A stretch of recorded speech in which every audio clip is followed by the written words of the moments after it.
Have you ever noticed that nothing really changes in the world of religion? It's the same arguments and the same claims, all presented the same way, and ignoring the obvious refutations because facts don't mean a damn thing to the religious. But it's worse than that if you look at history. This is how the religious have always been, and people have always pointed it out, and they don't care. So let's jump into the Wayback Machine and take a look.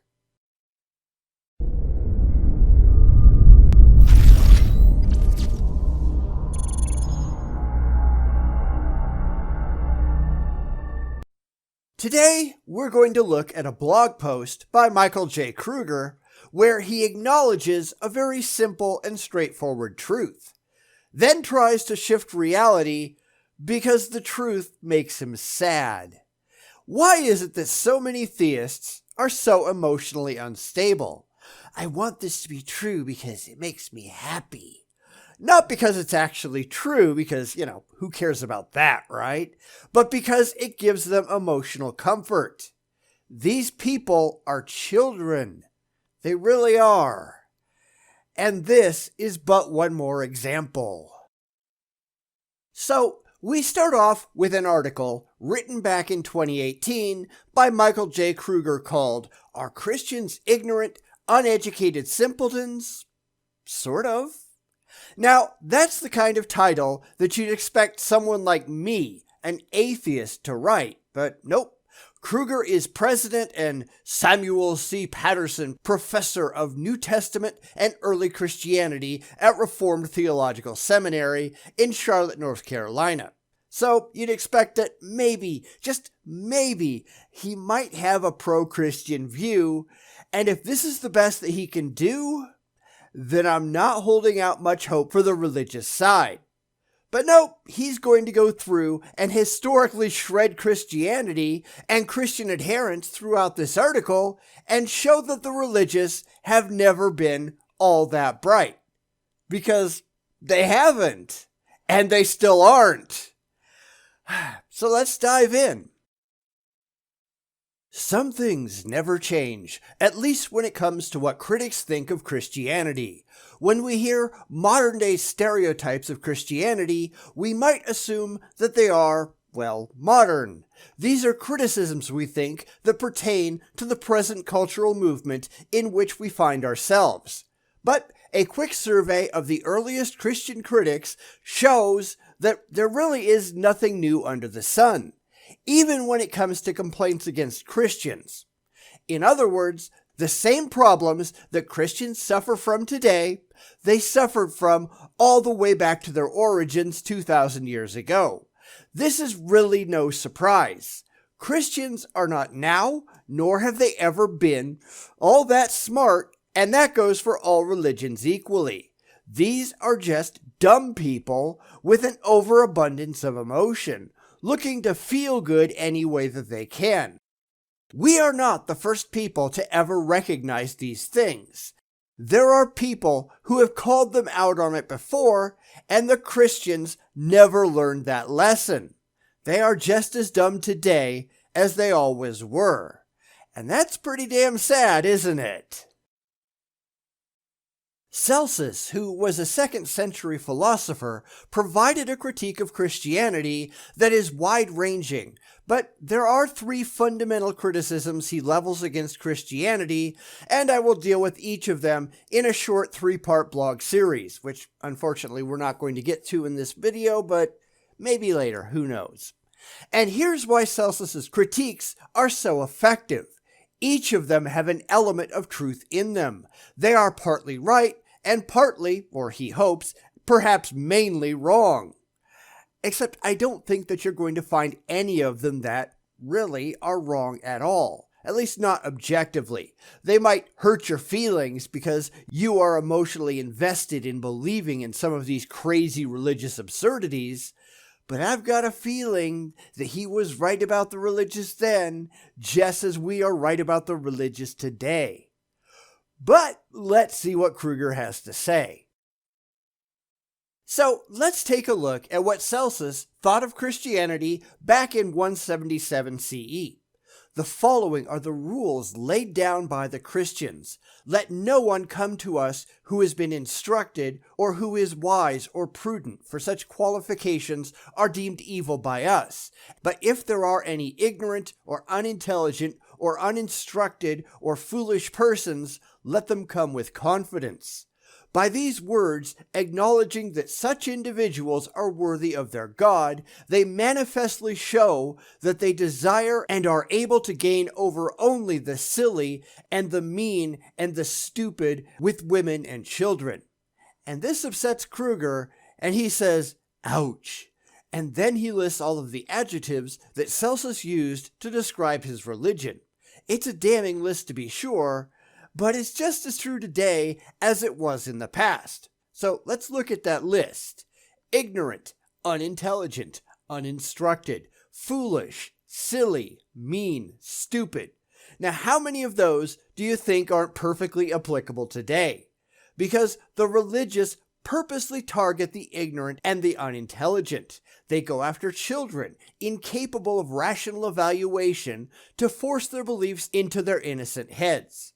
They purposely try to convert people from the third world who just don't know any better because they don't have a proper education, and who follow along emotionally in hopes that adopting this belief system will better their lives. Their beliefs are patently silly to rational minds, and they really are mean when you examine their claims. They're going to tell you that you're going to burn in hell if you don't do what they say. They're petty, childish, and insolent, issuing pointless threats against those who will not bow down to their fantasy deities. And if history has shown us anything, we know that when they gain the political power to do so, they invariably attack those who will not comply and murder their asses because they can't get their way. Celsus had it all completely right, and he still does. But one thing that Kruger gets wrong here, Celsus never said that stupid people only become Christians, because some of them become Muslims and Hindus and Buddhists and Scientologists, among many others as well. Stupid people tend to become religious. That much I can agree with. And he notes that those words could have been written yesterday, as indeed they could have been. Then he tries to argue that Christian apologists have tried to defend the faith over the years. Origen claimed that not all Christians are unintelligent or uneducated, but that's not really the case. Do many of them have advanced degrees? Absolutely they do. That's undeniable. Yet they do not apply their educations to their religious faith. They find a way to work around their educations so that they can maintain their beliefs that vehemently disagree with their educated minds. Humans have the ability to compartmentalize. What they believe about their religion is entirely separate from what they believe in their educated and professional lives. Francis Collins is an excellent example of this. He's a brilliant geneticist and head of the National Institutes of Health, but he's also a Christian who believes because he found a waterfall frozen into 3 parts in the woods. These two positions do not cross-pollinate. The scientific method does not apply to his religious beliefs. Why? Because he couldn't continue to hold them if it did.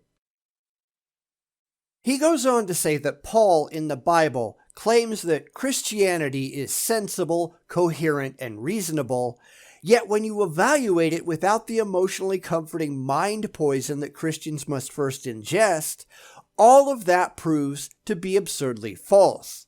His next sentence, "It is better to rely intellectually on God than on our own fallible, finite, fallen minds," which comes out of 1 Corinthians, shows this to be true. You cannot rely on anything, intellectually or otherwise, if it cannot be objectively demonstrated to exist. How is that any different than insisting that we should rely intellectually on invisible, intangible, universe-creating pixies? They've got to be better and smarter than us, right? Oh wait, they're just made up, just like the Christian God is. The only way for that argument to hold water is to be able to prove that this deity of theirs actually exists in objective reality, and they've got no means whatsoever of doing that. And finally, he argues that modern apologists have made a case for the coherence of the Christian worldview, which again is simply not true. It assumes the existence of God without demonstrating the existence of God. In every single assertion that Kruger makes, simply swap out God for the flying spaghetti monster, and it doesn't change the argument any. That's a sure sign of intellectual failure if you can just insert any imaginary entity into the argument and it's every bit as valid. You just have to presume. You just have to have blind faith that the new entity is every bit as real as the Christian deity. And by that, we all know that means not at all.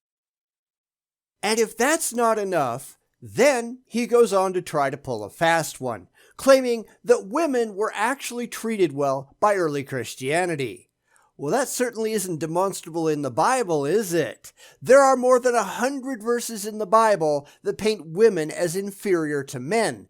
Everything from 1 Timothy 2:11-12, 1 Corinthians 11:3, Colossians 3:18, and Ephesians 5:22-24, among many, many, many other places. Christianity has never, even to this day, taught equality between the sexes, and most of them, as I said, they're not teaching it today. Nothing ever changes. Kruger says, in the end, Christianity is being critiqued by Celsus for doing something quite distinctive. Christianity was genuinely a religion for everyone. It was even for those who were marginalized or despised by the broader culture. Hardly. It was only for those who would buy into their absurd beliefs and accept ideas which were and are entirely indemonstrable through any rational means. It was a religion, it is a religion, for idiots, even today. Celsus had it absolutely correct. This is not a forward-looking, rationally defensible, objectively verifiable position that anyone can come to through intellect alone. It's not. It is something that you can only accept if you're willing to turn off the rational parts of your brain and believe because it makes you feel good. But that's something very obvious that you will notice if you pay attention to what the apologists are doing, and once you see it, it's pretty impossible to unsee it, because they are leaping to a conclusion that is not intellectually valid. It's based on fifis, not facts, and the second you start ignoring the facts to placate your feelings, you've stopped having a worthwhile position to hold. None of these claims make any rational sense. But you can't point that out to the apologists, and certainly not to the believers, because they're just not concerned.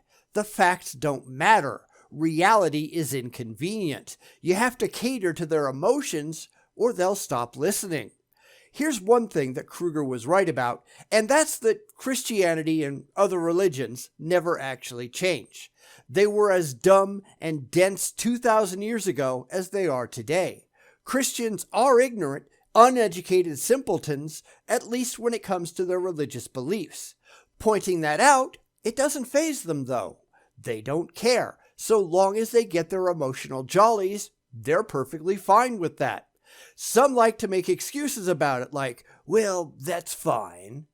But it's not. It's really not. It's as dumb today as it ever has been, and these people, they aren't getting any smarter. Or the ones that are getting smarter, they're just walking away from these absurd beliefs in imaginary friends and leaving the churches. And that's what happens when you see the church membership numbers going through the floor. And maybe that's what should happen. At least it will separate the truly idiotic from the rest of us. So anyway, what do you think? Let me know in the comments. Please have a brain, because obviously the religious don't. And I'll see you all next time.